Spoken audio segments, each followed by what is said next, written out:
करके बाबा कि ऐसा क्यों कर रहे हैं, आपके रैली में तो कुछ भी नहीं है। लेकिन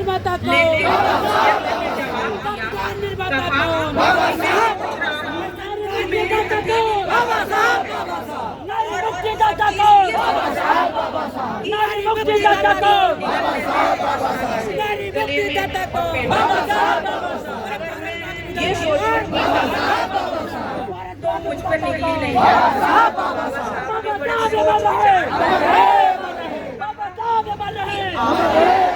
जिस तरह से सब्जी के लिए सोचा है, मतलब रोटी नमक के लिए सोचा है, वैसे आप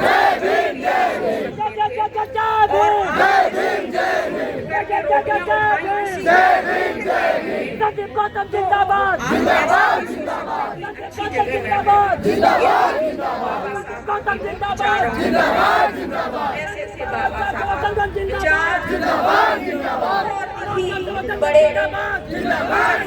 बहुत ही मतलब वाले बाबा साहब थे।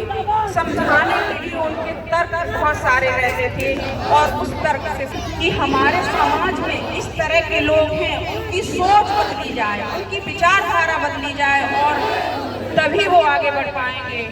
कहने का तात्पर्य है कि बाबा साहब ने इतना खूबसूरत संविधान बनाया, उस संविधान को आगे बढ़ाने के लिए हमारे समाज में जरूरत है। और खास तौर से बाबा साहब ने जो स्त्रियों के लिए, महिलाओं के लिए जो एक संविधान में उन्होंने ये लिखा है कि हमारे संविधान में, हमारा संविधान में जो स्त्रियां आगे बढ़ेंगी उस पर दर्जा बराबर का पुरुषों के बराबर का दर्जा महिलाओं को बाबा साहब ने दिया।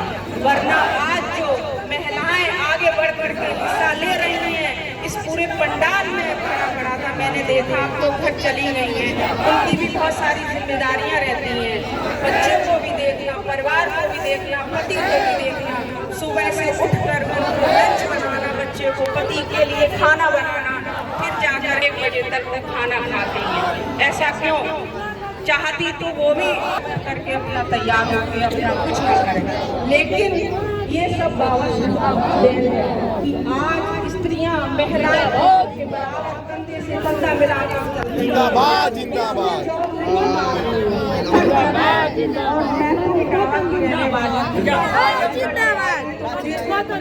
गर्व महसूस हो रहा है इस धरती पर कि राहुल संख्याएं मैंने देखी है कि गाँव से बड़े रुझान से आपने देखा ही होगा, यहाँ पर गाना गाया, नाचने भी लगी, बिना संदेह, बिना झिझक, बिना किसी के और उनको कोई परवाह नहीं।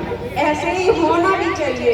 मैं तो चाहती हूँ कि कभी भी ये सब नहीं सोचे कि हमारे पुरुष क्या, मेरा समाज क्या कहेगा, क्या नहीं कहेगा।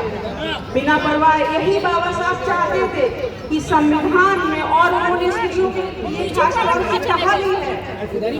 ऐसे थे बाबा साहब को मैं बार बार नमन करती हूँ। और इस संविधान को कितना खूबसूरत संविधान बनाया और उस संविधान पर मुझे बहुत गर्व है। और आप सभी लोगों को गर्व होना चाहिए कि हम लोगों को ये जगह, महिलाओं को खास तौर से, और ये बात महिलाओं के लिए बाबा साहब ने कही है। इसी के साथ एक कि डॉक्टर अंबेडकर का मानना था कि सही मायने में प्रजातंत्र तब आएगा जब महिलाओं को पैतृक संपत्ति में बराबर का हिस्सा मिलेगा और उन्हें पुरुषों के समान अधिकार दिए जाएंगे। उनका दृढ़ विश्वास कि महिलाओं की उन्नति तभी संभव होगी जब उन्हें घर, परिवार और समाज में बराबरी का दर्जा मिलेगा। शिक्षा और आर्थिक तरक्की उन्हें सामाजिक बराबरी दिलाने में मदद करेगी। डॉक्टर अंबेडकर प्रायः कहा करते थे कि हिंदू कोड बिल पास कराकर भारत की समस्त नारी जाति के कल्याण के लिए करना चाहता हूँ। डॉक्टर अंबेडकर ने कहा था, मैं नहीं जानता कि इस दुनिया में अंबेडकर का समर्पण किसी जरूरत से कम नहीं था। सामाजिक न्याय, सामाजिक विकास और समान अवसर और संवैधानिक स्वतंत्रता के रूप में नारी सशक्तिकरण के लिए उनका योगदान पीढ़ी दर पीढ़ी याद किया जाएगा। पीढ़ी दर पीढ़ी याद किया जाएगा। जय संविधान, जय भीम, जय संविधान। साधु साधु, बाबा साहब अमर रहे, बाबा साहब अमर रहे। बाबा साहब ने तो हम लोग भी जिंदा हैं, जिंदा है, जिंदा है। बहुत बहुत धन्यवाद। जय भीम, जय संविधान। बहुत बहुत धन्यवाद। ऐसे ही बच्चे हमारे भारतीय संविधान जिंदाबाद, जिंदाबाद जिंदाबाद भारतीय संविधान जिंदाबाद, जिंदाबाद जिंदाबाद। केंद्रीय मानव अधिकार सेवा संस्थान से हमारे बहुत ही ऊर्जावान साथी आए हुए हैं। आप लोगों का हार्दिक अभिनंदन वंदन है। संविधान दिवस की बहुत बहुत हार्दिक शुभेच्छा है, हार्दिक बधाई है, नमन कामनाएं हैं। हम लोगों में ऊर्जाओं की कमी नहीं है, एकदम ऊर्जा से भरे हुए हैं।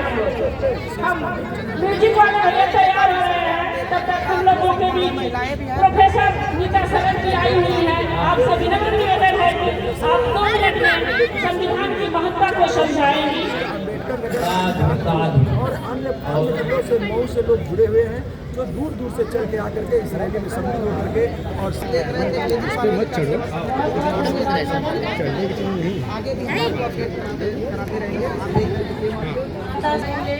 शिक्षा प्रशिक्षण संस्थान हरमनपुर आजमगढ़ के तत्वावधान